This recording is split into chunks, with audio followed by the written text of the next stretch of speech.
l'Homo erectus à l'Homo technicus et où on va aller jusqu'à la fin de notre civilisation, et puis avec cette question de l'énigme. Je veux dire, on ne pose pas réellement de questions dans la guerre du feu. Voilà. Alors qu'évidemment, c'est clair que lui va se poser effectivement la question, avoir ce dumb object au milieu, qui va dire qu'est-ce que c'est que cet objet, et qui est en fait une espèce de chose sur laquelle on projette une ignorance. Là, ça, mais c'est exactement comme je disais, enfin, en cosmologie, on avait le problème que j'ai abordé tout à l'heure, c'est-à-dire on remonte, parce que là, quand on est à la guerre du feu, on remonte, disons, aux origines de l'humanité technique, avec le feu qui permet de faire beaucoup de choses qu'on ne pouvait pas faire avant. Mais là, on peut remonter avant, les humains ils étaient là avant, et on a des fossiles, etc. Je me dis qu'il y avait des humains avant qui maîtrisent le feu, et puis avant les humains, il y avait quoi? C'est toute l'évolution de la vie sur Terre, et puis voilà, c'est toujours cette remontée. En fait, ce problème d'origine, c'est pas une origine, c'est un changement, la fin d'un monde, ou la fin de quelque chose qui se poursuit par autre chose. La fin des humains sans le feu, avec les humains qui maintenant ont le feu et qui vont pouvoir faire d'autres choses. Les êtres vivants terrestres qui n'étaient pas des humains, puis qui sont devenus quelque part à un moment donné ce qu'on appelle des humains, ou qui ont commencé à ressembler aux humains. Et puis après, il n'y avait pas de vie sur Terre, et puis il y a la vie sur Terre, et puis il n'y avait pas le système solaire, et puis il y a le système solaire, et puis il n'y avait pas l'univers. Est-ce que c'est un sens de dire ça? Et il y a l'univers, en tout cas il y a l'univers, et on remonte, et là on est dans cette ultime origine, c'est-à-dire on n'arrive pas à reconstruire l'étape précédente finalement. Donc cette affaire d'origine, en fait c'est chaque fois, mais je pense qu'Étienne Klein il doit en parler dans une présentation bientôt. Il en reparlera aussi sur l'origine, c'est toujours une transition entre un état d'avant et un état d'après. Et on est embêté quand on n'a pas d'argument sur l'état d'avant. Et on se dit, c'est Dieu, c'est le Big Bang, c'est, je crois ce que vous voulez, mais enfin, c'est quelque chose, voilà, on met un truc parce que on est bien embêté de ne pas avoir de réponse sur ce qui se passe avant l'état qu'on décrit. Alors, moi, il y a un autre problème dans cette thématique-là, c'est qu'il y a aussi une histoire d'intentionnalité de l'origine de la vie, qui essaye de... Bon, alors là, c'est soit les ingénieurs qui nous ont fabriqués, ils nous expliquent toujours pas pourquoi, et il y a toujours un genre de mystère sur est-ce qu'il y a une intentionnalité, et ça, on commence effectivement à aborder le thème de la croyance qui est développé dans Prometheus, mais qui était déjà un petit peu développé dans 2010, parce que là aussi, il y a une genre de bascule, il y a un vrai mystère dans 2001, où... il y a quelque chose qui génère comme ça la vie. Mais dans 2010, ces gens, on est en train de s'occuper de cette planète, dégagée, c'est une chasse un peu gardée, quoi. Et je trouve qu'il y a un genre de ce problème de l'intentionnalité du créateur et aussi une grande problématique. Tout ce que montre la science, en tout cas la science, elle n'a pas besoin d'un créateur pour rendre compte de toutes ces choses. On ne les comprend pas dans le grand détail, évidemment, l'apparition de la vie c'est encore quelque chose qui reste mystérieux pour les scientifiques, la façon dont ça a pu se passer, mais il n'y a pas besoin d'invoquer a priori un grand créateur pour faire ça. Et donc ça peut être effectivement un peu... Ça ne va pas dans le sens d'un grand créateur, et en même temps on n'est toujours pas capable de décrire les processus physico-chimiques, tout ce qu'il faut, enfin bref, de décrire ça dans le grand détail. Donc on est un peu dans une phase où on est à la fois on n'en a pas besoin, et même on peut le rejeter de plein de façons, et en même temps il n'y a pas de solution alternative, donc du coup il n'y a pas de solution, il n'y a pas de proposition encore détaillée, suffisamment détaillée, alternative. Donc on est dans une position où il faut se contenter de son ignorance et vivre avec, et c'est pas toujours facile de vivre en étant ignorant. Tout à fait. Cette idée qu'on voit comme Prometheus, comme la question des origines à l'époque de l'intelligent design, je comprends les espèces d'attentes ou cette espèce de problème qu'il y a ou de malaise qu'il peut y avoir par rapport à ça. Je voulais dire justement sur cette question de l'intentionnalité de l'origine, c'est quelque chose qu'on a effectivement au cinéma de science-fiction, mais souvent, comme je l'évoquais au début, ramené au niveau des personnages, avec un ensemble de scènes, énormément de films, où on va mettre en scène la création d'une espèce ou la création d'un être. Alors on l'a aussi dans Prometheus, mais qu'il n'en rate pas une, avec cette question du pourquoi m'avez-vous créé, ou, et vous voulez revenir quand même, je voulais revenir et vous demander aussi sur, on a ça dans la planète des singes, avec à chaque fois, et quand on parlait de l'origine, de la transition d'un état à un autre, le point vers où tend toute l'intrigue du premier avec Charlton Heston, c'est bien, je veux dire, cette découverte de comment on est arrivé là. Comment on arrive à cette situation. Et là, ce qui est intéressant dans la planète des singes, c'est effectivement de projeter dans l'avenir un retour à notre humanité, de nous permettre de comprendre, bon, j'ai une réflexion évidemment sur notre part d'animalité, une réflexion sur la fin du monde. Il y a effectivement cette idée qu'on va aller remonter aux singes et se comprendre nous-mêmes par la manière dont nous-mêmes on va mettre fin à notre propre civilisation et pouvoir s'observer dans un état un peu étrange où on a corporellement en fait un état antérieur, mais où on est déjà après nous, en termes de chronologie, en termes d'intelligence. Et je vais du coup vous poser la question d'une part de ce que vous avez pensé du dernier Planète des Singes, parce qu'en fait, quand je vous pose une question philosophique, on est dans le brouillard, quand je vous demande ce que vous pensez des films, en général, j'aime beaucoup les réponses. Pas vu du tout. C'est lequel, le dernier? Le tout dernier. Celui avec James Franco, les origines. Parce que là, on a 2 fois les origines de la Planète des Singes. Ouais. Alors, c'est marrant parce que c'est un film, je trouve, complètement déséquilibré. La première heure m'a vraiment intéressé. Ouais. J'ai trouvé plutôt très bien. Et puis, dès que ça tourne dans le cinéma américain avec des cascades, des singes qui volent sur 50 mètres, qui font tomber des hélicoptères, là, j'ai totalement décroché. Mais toute la première partie, j'ai trouvé assez touchante et assez intéressante. J'ai presque trouvé que c'était de la science-fiction. Après, c'est n'importe quoi. Moi, j'ai exactement le même sentiment. J'ai trouvé que ça commence à déraper à partir du moment où ça devient justement un film d'action. Mais c'est terrible, le cinéma américain, il faut que... C'est le cas avec Le Prestige de Christopher Priest, un très bon livre qui a été adapté au cinéma par Christopher Nolan. Une gifle devient un coup de pistolet. Tout dans un livre est augmenté, il faut que ça explose. Ils n'arrivent plus à faire de la science-fiction sans faire exploser des immeubles et des planètes entières.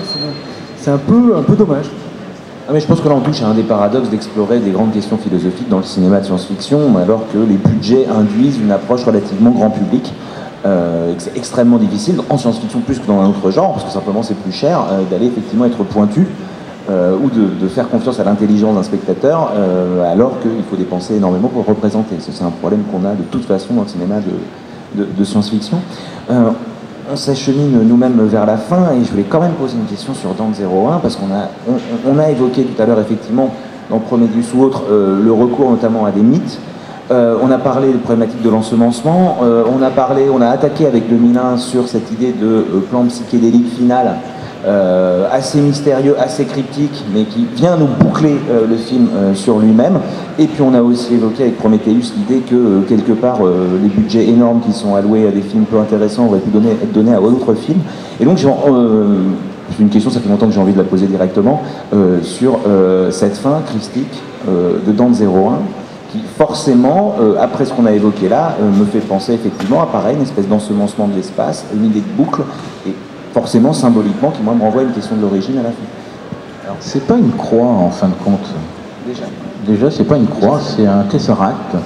Donc pour moi c'est plutôt un accès à une autre dimension. Voilà. Mais l'ensemencement, il y en a pas. Je sais pas. Pour des questions? Oui. Ouais, tout ça, non, parce que j'aurais bien aimé avoir ton sentiment justement sur le dernier Planète des Singes. Sur le dernier Planète des Singes, je vais à peu près partager ce qu'on a dit. Moi, j'ai une énorme tendresse pour l'ensemble des films, mais y compris celui-là. Déjà, je suis toujours surpris quand j'ai James Franco dans un film que j'aime bien. Je ne sais pas pourquoi, j'ai une espèce d'a priori par rapport à l'acteur. J'aime beaucoup la réinterprétation. On est en science-fiction, on a énormément de séries de films comme ça où, quand ils sont refaits à des époques postérieures, on retrouve une adaptation en fait au paradigme scientifique ou technique de la période. Donc là, effectivement, on a, comme on disait tout à l'heure, un jeu, je veux dire, entre le personnage du père du scientifique, donc cette espèce déjà de relation personnelle avec le père qui est en train de perdre ses origines, qui est en train de perdre sa propre histoire, de perdre sa mémoire et cette relation. Et donc la créature, en fait, le fils qui donc essaye de sauver son créateur et surtout de continuer à exister dans l'esprit de son créateur. Je trouve assez malin l'idée de cette espèce de médicament ou de thérapie génique. Justement, je trouve ça très très malin cette idée-là, voilà, une thérapie génique pour soigner Alzheimer qui va justement se transformer évidemment d'un médicament à une espèce de virus. Donc ça c'est une idée intéressante. On a la même remise à jour dans I Am Legend. C'est la même remise à jour qu'on a au début, où c'est un médicament, c'est un traitement contre le cancer qui finalement va se répandre sur la planète entière et nous transformer en vampires. Donc on a l'adaptation aux deux, c'est-à-dire aux problématiques actuelles qu'on a, c'est-à-dire aux thérapies qu'on a en se plaçant juste quelques années en avance par rapport aux thérapies géniques. On reconnaît le caractère relativement millénariste de la période avec cette idée du virus global qui va provoquer la fin de l'humanité. Donc ça, je trouve ça très très malin. Moi pareil, la première heure, je voyais un film de science-fiction et c'est rare, donc ça faisait vraiment plaisir. Et puis effectivement il y a un moment où il faut de l'action. Alors moi le plan où il se met à parler J'aime beaucoup son nom. Quand il hurle le nom, je trouve que ça fonctionne extrêmement bien et je trouve que le film fonctionne jusque-là. Après, bon, on est d'accord, il fallait de l'action, il fallait... mais oui, moi je trouve que c'est une interprétation très intéressante et oui, on a eu un film de science-fiction et c'était pas évident. Je m'en méfiais beaucoup. Il nous reste quelques minutes. J'ai envie de vous demander si vous avez envie d'ajouter quelque chose directement ou plus simplement, peut-être simplement prendre des questions. Parce qu'il y a énormément de choses, je suis sûr qu'on n'a pas abordé, c'est évident. Mais...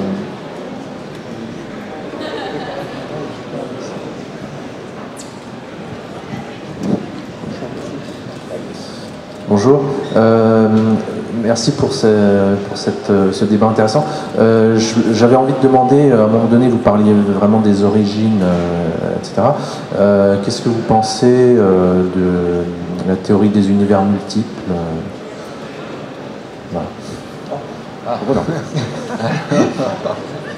Moi j'aime bien, mais Roland il y a deux possibilités. D'abord, on peut faire de la physique ou de l'astrophysique que sur les choses avec lesquelles on peut interagir. Ça, je veux dire la possibilité RAID, canonique, et qui, à mon avis, permet de mieux comprendre la suite. On peut comprendre que ce avec quoi on peut interagir, et donc de cette mesure-là, il y a un univers observable. Il n'y a pas un univers, il y a un univers observable.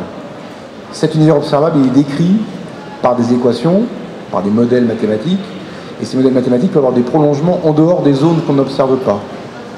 Et après, on peut donc parler d'un modèle qui va décrire correctement ce qu'on observe, et puis qu'il y a des prolongements dans des zones où on n'a pas d'informations. C'est ce que font les astrophysiciens quand ils vous parlent de périodes qui précèdent ce brouillard cosmique, ce brouillard cosmologique dont j'ai parlé tout à l'heure. Et donc, de la même façon, il y a deux possibilités pour les choses dans l'univers, en un sens très général et pas forcément très scientifique. Il y a soit vous pouvez interagir avec, et c'est l'univers observable, soit vous ne pouvez pas interagir avec, et c'est pas de la science. C'est pas de la science en ce sens, c'est pas tout à fait de la science, il y aurait à moduler ça un peu, c'est pas tout à fait de la science, parce que vous pouvez pas en dire grand chose par l'observation. Néanmoins, comme je viens de dire, on arrive à parler de choses qu'on ne peut pas observer directement, parce qu'on a un modèle qui décrit ce qu'on voit, et on le prolonge, on le fait remonter dans le temps, par exemple, et on décrit des étapes que l'on ne peut pas observer directement. Mais ce prolongement, il arrive à une singularité, à ce Big Bang, qui pose aussi un certain nombre de soucis. Donc on sait que ce prolongement, il est probablement pas parfait, en tout cas il est certainement amélioré. Donc dans ce cadre-là, les univers parallèles, les univers multiples, ils n'ont pas vraiment de sens, parce que soit vous pouvez interagir avec eux, et à ce moment-là c'est notre univers observable, soit vous ne pouvez pas, et à ce moment-là, vous ne pouvez rien en dire. Ou non, vous pouvez en dire tout ce que vous voulez, sans crainte d'être contredit par une observation.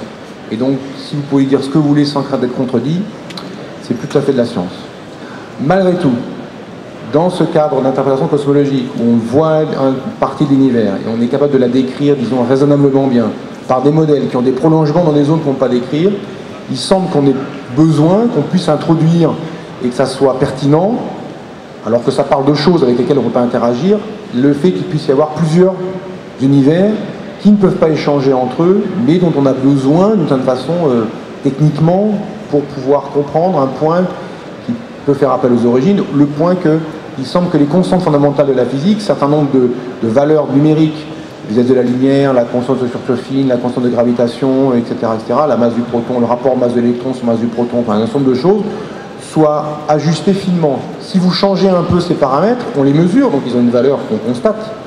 Mais imaginons qu'on les change un peu, alors les atomes sont plus stables, alors les étoiles ne peuvent pas briller, alors l'univers ne peut pas durer 13 milliards d'années, mais dure 3 minutes, ou dure 100 milliards d'années, il n'a pas le temps de développer la vie, ou alors la vie est déjà éteinte.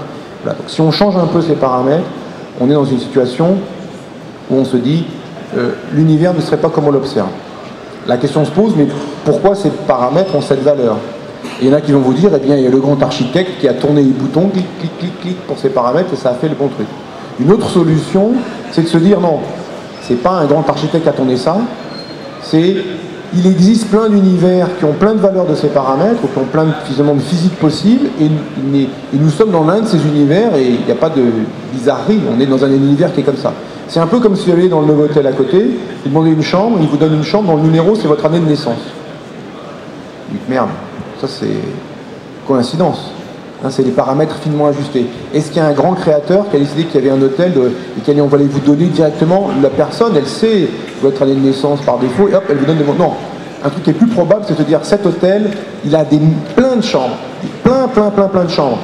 Et il y a une coïncidence, peu probable, mais possible, sur lesquelles on vous attribue justement, parmi ces millions de chambres, justement celle qui a votre année de naissance comme numéro. D'accord ?